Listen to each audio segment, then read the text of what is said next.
কক্সবাজারে মাতার বাড়িতে পৌঁছেছেন প্রধানমন্ত্রী। পরিদর্শন করেছেন মাতার বাড়ি গভীর সমুদ্র বন্দর, কয়লা বিদ্যুৎ প্রকল্প ও মিডার কার্যক্রম। মৌলভীবাজারের কুলাউড়া সীমান্তে ভারতের অভ্যন্তরে বিএসএফ এর গুলিতে বাংলাদেশি যুবক নিহত।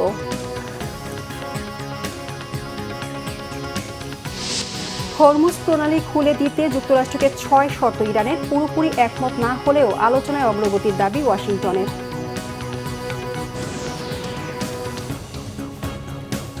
দেখছিলেন সংবাদ শিরোনাম, এবার বিস্তারিত।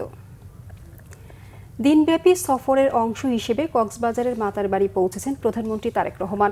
এর আগে সকাল ৯:১০টার দিকে ঢাকা থেকে হেলিকপ্টারে করে কক্সবাজারের উদ্দেশ্যে রওনা হন তারেক রহমান। মহেশখালীতে মাতার বাড়ি গভীর সমুদ্র বন্দর, কয়লা বিদ্যুৎ প্রকল্প এবং মহেশখালী সমন্বিত উন্নয়ন কর্তৃপক্ষের কার্যক্রম পরিদর্শন করেছেন প্রধানমন্ত্রী। প্রধানমন্ত্রীর সাথে আছেন স্বরাষ্ট্রমন্ত্রী সালাউদ্দিন আহমদ ও অর্থমন্ত্রী আমির খসরু মাহমুদ চৌধুরী। এরপর বন্যায় ক্ষতিগ্রস্তদের পুনর্বাসনের লক্ষ্যে বাঁশখালীতে আয়োজিত অনুষ্ঠানে অংশ নেবেন তারেক রহমান। দুপুরে হেফাজত ইসলামের আমির আল্লামা মহিবুল্লাহ বাবুনগরীর সাথে সাক্ষাৎ করতে যাবেন ফটিকছড়িতে। সেখান থেকে হাটহাজারীতে গিয়ে আল্লামা শাহ আহমদ শফির কবর জিয়ারত করবেন প্রধানমন্ত্রী। বিকেলে হাটহাজারীতে বন্যা দুর্গতদের পুনর্বাসনে আয়োজিত অনুষ্ঠানে যোগ দেবেন তিনি। সন্ধ্যায় মহানগরীতে ফিরে সাংগঠনিক সভায় যোগ দেবেন তারেক রহমান। কর্মসূচি শেষে রাতেই ঢাকায় ফিরবেন প্রধানমন্ত্রী। মৌলভীবাজারের কুলাউড়া সীমান্তে ভারতের অভ্যন্তরে বিএসএফ এর গুলিতে এক বাংলাদেশি নিহত হয়েছেন। বিজিবি জানায়, শনিবার রাত ৩:৩০টায় ভারতের অভ্যন্তরে মাগুরুলি স্থানে ঘটনাটি ঘটে। মৌলভীবাজার জেলার কুলাউড়া উপজেলার পৃথিমপাশা ইউনিয়নের বিপরীতে মাগুরুলি স্থানটির অবস্থান। নিহতের নাম মোহাম্মদ তারা মিয়া, বয়স ২০ বছর। কুলাউড়া উপজেলার মুরাইছড়া বস্তি গ্রামের আব্দুল মালেকের ছেলে তারা মিয়া ও ৪ থেকে ৫ জন ভারতের অভ্যন্তরে প্রবেশ করে বিএসএফ গুলি করে। এতে তারা মিয়া গুলিবিদ্ধ হলেও বাকিরা পালিয়ে যায়। বিজিবির অধিনায়ক লেফটেন্যান্ট কর্নেল সরকার আসিফ মাহমুদ বিষয়টি নিশ্চিত করেছেন। দীর্ঘদিন চিকিৎসক ও ঔষধের সংকট থাকায় খুঁড়িয়ে চলছে নারায়ণগঞ্জের রূপগঞ্জের উপস্বাস্থ্য কেন্দ্র। স্থানীয়দের অভিযোগ, চাহিদার তুলনায় প্রয়োজনীয় জনবল না থাকা এবং নানা অনিয়ম অব্যবস্থাপনার কারণে ভোগান্তির শিকার হচ্ছেন রোগীরা। তবে দ্রুত পদক্ষেপ নেওয়ার আশ্বাস দিয়েছে উপজেলা স্বাস্থ্য ও পরিবার পরিকল্পনা অধিদপ্তর। রূপগঞ্জ প্রতিনিধি খলিল শিকদারের পাঠানো তথ্য ছবিতে নাজমুল নিশানের ডেস্ক রিপোর্ট। নারায়ণগঞ্জের রূপগঞ্জ ইউনিয়নবাসীর স্বাস্থ্যসেবা নিশ্চিত করতে এ উপস্বাস্থ্য কেন্দ্রটি ৫০ শয্যায় উন্নীত করা হয় ২০০৮ সালে, যেখানে একজন এমবিবিএস ডাক্তার সহ ৫ জন কর্মকর্তা কর্মচারীর বেতনভুক্ত তালিকা থাকলেও সরেজমিনে পাওয়া যায় মাত্র ২ জনকে। এর মধ্যে একজন ফার্মাসিস্ট, অন্যজন শেখ মো। সকাল ৯টা থেকে দুপুর ২টা পর্যন্ত স্বাস্থ্য কেন্দ্রটি খোলা থাকার কথা থাকলেও ১০টা থেকে ১২টা পর্যন্ত অফিস করে চলে যায় দায়িত্বরতরা। এতে বেশিরভাগ সময় চিকিৎসা না নিয়েই ফিরে যায় রোগীরা। এছাড়া ওষুধ নিয়ে কারসাজির অভিযোগও রয়েছে। প্যারাসিটামল ও অ্যান্টাসিড ছাড়া মেলে না অন্য কোনো ওষুধ। ওষুধ চাইলে দেয় ৩টা, গ্যাস্ট্রিকের বড়ি চাইলে কয় না এই বড়ি ওষুধ নেই, ব্যবহার করা খারাপ। ৮টা বাজে খোলে, 9টা বাজে 12টা বাজে বন্ধ করে জায়গা। আমরা স্ট্যান্ডের মাধ্যমে অনেক সময় ড্রাইভাররা দুর্ঘটনার পরে, যাত্রীরা দুর্ঘটনার পরে ইমার্জেন্সি সেবার লেগে গেলে এমন কোনো সেবা নেই। এবার নিতে আসছি, আমি ওষুধ পাইলাম না, লেখা দিছে বাইরে থেকে কিনে নিতাম। আমার জন্মের পরের থেকে এই পর্যন্ত এইখানে কোনো সময় দেখি নাই যে কোনো ডাক্তার বসতে। এই কম্পাউন্ডার দিয়ে ওষুধ দেওয়া নেওয়া করে। আমরা চিকিৎসার জন্য হাসপাতাল আসি, যদি ভুলভাল ওষুধ দেওয়া দেয় তা আমরা খাইয়া কি মরি, অসুস্থ হমু। তবে এসব অভিযোগ অস্বীকার করেছে শেখ মো অফিসার। আমরা সঠিক রোগের আমাদের যে ইচ্ছার আছে যেটুক ওষুধ দেওয়ার আমরা ওইটুকু দিই। চিকিৎসা তো আমরা ওইভাবে যে মেডিকেল অফিসারের যে চিকিৎসা এটা তো আমরা দিই না। অনিয়ম থাকলে তদন্তের মাধ্যমে ব্যবস্থা নেওয়ার কথা জানিয়েছেন উপজেলা স্বাস্থ্য ও পরিবার পরিকল্পনার এই কর্মকর্তা।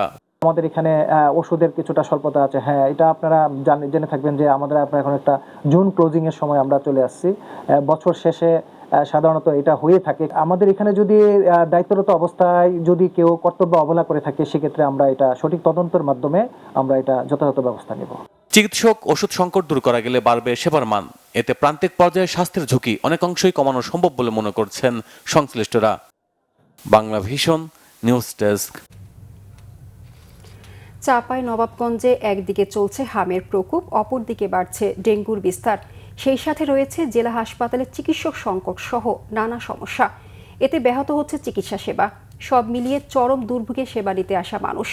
চাঁপাইনবাবগঞ্জ প্রতিনিধি নাদিম হোসেনের প্রতিবেদনে বিস্তারিত। চাঁপাইনবাবগঞ্জ 250 শয্যার জেলা হাসপাতালে 85টি চিকিৎসক পদের বিপরীতে অর্ধেক পদই খালি, নেই পর্যাপ্ত ঔষধ। এই সংকট নিয়েই সেবা দিচ্ছে হাসপাতাল কর্তৃপক্ষ। এখানে মার্চ মাস থেকেই চলছে হামের প্রকোপ, এর উপর নতুন করে যুক্ত হয়েছে ডেঙ্গুর বিস্তার। ডেঙ্গুর এই হুমকির মধ্যে বড় বাধা হয়ে দাঁড়িয়েছে তীব্র চিকিৎসক সংকট, ব্যাহত হচ্ছে চিকিৎসা সেবা। এই পরিস্থিতি আরও জটিল হতে পারে বলে শঙ্কা স্থানীয়দের। আমার পরিবারে এই 3 জনের পাশাপাশি বাড়ি 3 জনেরই ডেঙ্গু হয়েছে, আমাদের এলাকাতে অনেক জনের হয়েছে। আমরা আতঙ্কিত এই বছর। রোগীর সংখ্যা অনেক ধীরে ধীরে বেড়েই চলেছে। সঠিক চিকিৎসাটা পাচ্ছি না ডাক্তার কমের জন্য। প্রতিদিন তো সকালে লেগেছিল আপনার স্যালাইন দিয়ে গেছে 4টার পরে। আমি এই কথাটা বলতে যাই, আমার কাছে নার্সেরা কত ছিটে চলে আসলো, আসে তখন আমাকে শাসছে যে তুমি চিকিৎসা করছো না, কি করছো না, তাই বলছে আমাকে। নাফা পেয়েছে, নাফাই দিয়ে দিচ্ছে 2 টাকা যে খাইয়ে দাও, জ্বর ভালোই। জ্বরের রোগী নিয়ে আমি বেডে থাকতে পারছি না। তবে হাসপাতালের আরএমও জানান, সংকটের মধ্যেও সাধ্যমতো সেবা দেওয়া হচ্ছে। যেহেতু এটি একটি সরকারি প্রক্রিয়া এবং এটি আমরা আশ্বস্ত হয়েছি যে আমাদের এখানে পদায়ন করা হবে খুব শিগগিরই। আমাদের 85 হলো টোটাল চিকিৎসকের পদ, তার মধ্যে নিয়ার অ্যাবাউট 50% আমাদের পূর্ণ আছে। এদিকে সার্বিক পরিস্থিতি সামাল দিতে সমন্বিত পদক্ষেপের আশ্বাস দিয়েছে স্বাস্থ্য বিভাগ। স্যালাইনের স্বল্পতা হচ্ছে আমরা প্রস্তুত আছি আমরা সেবা দেওয়ার জন্য। আমরা চাই যে আমরা সবার মধ্যে আপনাদের সবার সহযোগিতার জন্য আমরা যে ট্রান্সমিশনের হারটা যেন কম থাকে। বিশেষজ্ঞরা বলছেন, মহামারী রূপ নেওয়ার আগেই সংশ্লিষ্ট দপ্তরগুলোকে কার্যকর ব্যবস্থা নিতে হবে। পাশাপাশি জরুরি ভিত্তিতে চিকিৎসক সংকট দূর করে স্বাস্থ্যসেবা স্বাভাবিক করার দাবি স্থানীয়দের। Bangla vision news desk. আন্তর্জাতিক প্রসঙ্গ। হরমুজ প্রণালী আবারও খুলে দিতে যুক্তরাষ্ট্রকে 6টি শর্ত দিয়েছে ইরান। ওয়াশিংটন শর্তগুলো মানলেই হরমুজ পুরোপুরি খুলে দেওয়া হবে বলে জানিয়েছে ইরানের ইসলামী বিপ্লবী বাহিনী IRGC। তবে ইরানের সাথে পুরোপুরি একমত না হলেও আলোচনার ভালো অগ্রগতির দাবি করেছে ওয়াশিংটন। হরমুজ প্রণালীতে ইরানের বন্দরগুলোর উপর থেকে মার্কিন নৌ অবরোধ তুলে নেওয়া, ইরান ও তার মিত্র দেশগুলোর উপর হামলা বন্ধ করে মার্কিন সেনাদের ফিরিয়ে নেওয়া, যুদ্ধের ক্ষতিপূরণ ও ইরানের জব্দকৃত সম্পদ ফিরিয়ে দেওয়ার শর্ত রেখেছে তেহরান। যুক্তরাষ্ট্র এসব শর্ত না মানলে ওমানের সাথে চুক্তি হলেও হরমুজ প্রণালী পুরোপুরি খুলবে না বলে সাফ জানিয়েছেন ইরানের পররাষ্ট্রমন্ত্রী আব্বাস আরাকচি। ইরানের শর্ত মেনে নেওয়া হবে কিনা এ বিষয়ে এখনও কোনো প্রতিক্রিয়া জানায়নি ওয়াশিংটন। তবে ইরানের সাথে সব বিষয়ে একমত হতে না পারলেও আলোচনায় ভালো অগ্রগতির দাবি করেছেন মার্কিন ভাইস প্রেসিডেন্ট জেডি ভ্যান্স। মার্কিন গণমাধ্যম ফক্স নিউজকে দেওয়া সাক্ষাৎকারে ইরান হরমুজ থেকে টোল না নেওয়ার শর্তে রাজি হয়েছে বলেও দাবি করেন ভ্যান্স। এই ছিল এখনকার মতো। পরের সংবাদ দুপুর 2টায়, এর আগে একটা রয়েছে। নিউজ ডটকম দেখার আমন্ত্রণ রইল। এছাড়া বাংলা ভিশন সংবাদ ও সংবাদ সংশ্লিষ্ট অনুষ্ঠান দেখতে ভিজিট করুন www.dvnews24.com ও facebook.com/বাংলাভিশন নিউজে। সাবস্ক্রাইব করুন youtube.com/বাংলাভিশন নিউজ। ধন্যবাদ সবাইকে।